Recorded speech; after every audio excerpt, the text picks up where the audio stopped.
जी। यह सोई धनुष यज्ञ के कारण हुई। आज के इस आयोजन के केंद्र में जिस व्यक्तित्व का नाम है वो हमारे इस महाविद्यालय के प्रबंधक डॉक्टर महेश प्रसाद जी हैं। मैं उनको हृदय से साधुवाद देता हूँ, उनका अभिनंदन करता हूँ। मंच पर उपस्थित हमारे प्रिय शिष्य महोदय जिन्होंने भी बहुत सुंदर रचना आप लोगों के समक्ष प्रस्तुत की। हिंदी के बड़े कवि जिनकी रचनाओं को आपने अभी सुना, बहुत ही सस्वर गायन किया और निश्चय ही वो रचना हम लोगों के मनमानस को छू गई। आदरणीय बेचैनी हमारी सहधर्मिणी डॉक्टर पूनम मिश्र एवं सुबह जैसे ही अखबार खोला हमारे देश के 3 महान नायकों का चित्र जो कि कल यहाँ है कोई बड़ा ना छोटा, सभी एक समान यहाँ है कोई बड़ा ना छोटा। अनुशासन मेरे कॉलेज की, अनुशासन मेरे कॉलेज की है पहली पहचान। मेरा कॉलेज बड़ा महान, मेरा कॉलेज बड़ा महान। सारी उदासी हर लेती है प्राचार्य की मुस्कान। मेरा कॉलेज बड़ा महान, मेरा कॉलेज बड़ा। कि भारत माँ की गोद में जिसका भोला बचपन बीता है, भारत माँ की गोद में जिसका भोला बचपन बीता है। तुलसी ने मानस को रचकर जनमानस को जीता है, तुलसी ने मानस को रचकर जनमानस को जीता है। सूर कबीरा मीरा जिसके मानवता के भाल पे जगमग चांद सरी की बिंदी है। आ अनपढ़ से ज्ञानी तक, वर्णमाला पे आप ध्यान दीजिएगा कि आ अनपढ़ से ज्ञानी तक ले जाते हैं। वो विश्वास स्वयं पर तो इतिहास बदल सकता है, जब वो विश्वास स्वयं पर तो इतिहास बदल सकता है। नवयुग का निर्माण हो चुका, नई फूट तन में डालो, हे मानस के राजहंस कल का इतिहास बदल डालो। जान है पहचान है हिंदी, संस्कृति सभ्यता है, सभ्यता की शान है। अगर इंग्लिश धरातल है, अगर इंग्लिश धरातल है तो आसमान है हिंदी। अगर इंग्लिश धरातल है तो आसमान है हिंदी। कहीं मीरा कहीं तुलसी कहीं रसखान है। समझ लेना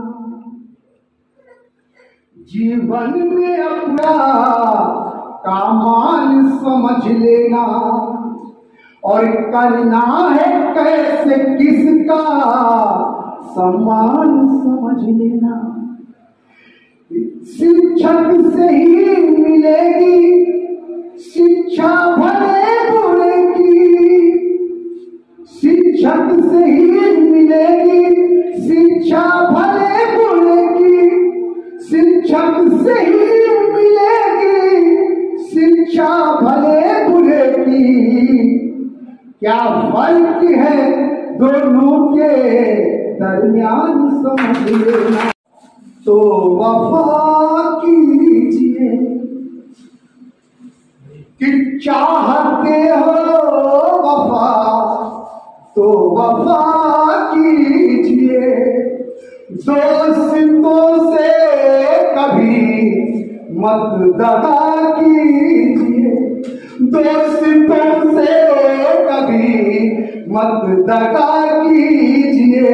और तेरे कदमों में सहारत रहेगी सदा, कि तेरे कदमों में सहारत रहेगी सदा।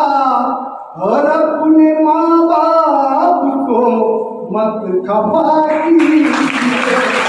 नेटवाद का सूत्रपात किया वो हिंदी में हालावाद के नाम से, और उनकी 3 पुस्तकें विशेष रूप से विचारणी है।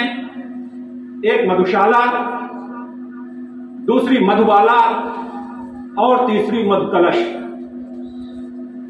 बच्चन जी जब भावों की अंगूर लता से आज बना लाया हाला, प्रीतम अपने ही हाथों से आज पिलाऊंगा प्याला, सबसे पहले भोग लगा लूं तेरा, फिर प्रसाद जग पाएगा, सबसे पहले तेरा स्वागत करती मेरी मधुशाला। कर रहा है कल लोग प्रायः मधुशाला को शराब की दुकान समझ लेते हैं। बच्चन जी ने बड़ा स्पष्ट संकेत किया कि मधुशाला वो नहीं जहां पर मदिरा बेची जाती है, मधुशाला वो नहीं जहां पर मदिरा बेची जाती है, भेंट जहां मस्ती की होती है। कहता है कि भारम न बाधे, तो सही भी करता है उस वाक्य को, कहता भारम न बाधे राजन, हे राजा ये बोझ नहीं कष्ट देता है जितना कि आप विद्वान व्यक्ति के द्वारा बोला गया ये बाधक शब्द मुझे कष्ट देता। वो गीत याद होगा माखनलाल चतुर्वेदी का, पुष्प की अभिलाषा।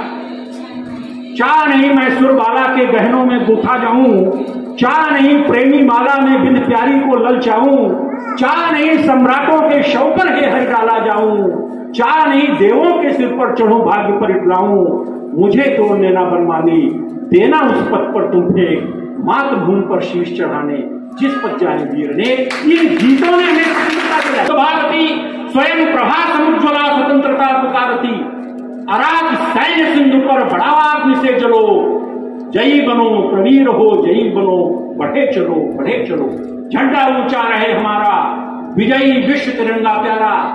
श्यामलाल गुप्त पार्षद का ये गीत, न जाने निराला के गीत, योगी जन जीता है पश्चिम की मुक्ति नहीं, गीता है गीता है। इन गीतों ने जनमानस को झंकृत किया, हमारी हिंदी के नारों ने जनमानस को झंकृत किया। तुम मुझे खून दो मैं तुम्हें आजादी दूंगा, जय जवान जय किसान, इस तरह के नारों ने खुद हमारे यहां स्वतंत्रता संग्राम सेनानी रचनाएं बना लेते थे और कहते थे सरफरोशी की तमन्ना हमारे दिल में है, देखना है जोर कितना बाज़ कातिल में है, शहीदों की चिताओं पर लगेंगे हर बरस मेले, वतन पर मरने वालों का एक बाकी निशा होगा। इस तरह के गीतों ने हिंदी का बड़ा योगदान है, हमारे ऐसा जज्बा पैदा कर दिया, ऐसी चेतना जागृत कर दी हिंदी ने कि हमारा देश आजाद हो गया। तो आज महाविद्यालय देव मंदिर के समान होता है। जैसे किसी मंदिर पर हम जाते हैं, वहां पर न कोई अमीर रहता है न गरीब रहता है, उस मंदिर की ड्योढ़ी पर चढ़ा हुआ अमीर की सोना और हेम की मुद्रा और गरीब की कौड़ी का भगवान की दृष्टि में समान भाव रहता है। उसी तरह से इंटरमीडिएट हम विभिन्न माध्यमों से पास करते हैं, कोई सीबीएसई बोर्ड से पास करता है, कोई आईएससी बोर्ड से पास करता है, कोई यूपी बोर्ड से आता है, लेकिन महाविद्यालय में आकर के सब एकाकार हो जाते हैं। वहां न कोई बड़ा होता है न छोटा होता है, न कोई सर्वहारा होता है न कोई अभिजात्य होता है, सब एक रूपाकार हो जाते हैं। तो मैं इस शिक्षण संस्था को नमन करता हूं। हिंदी की बात करूं, अभी जिस पुस्तक का विमोचन हुआ है वो आपके महाविद्यालय के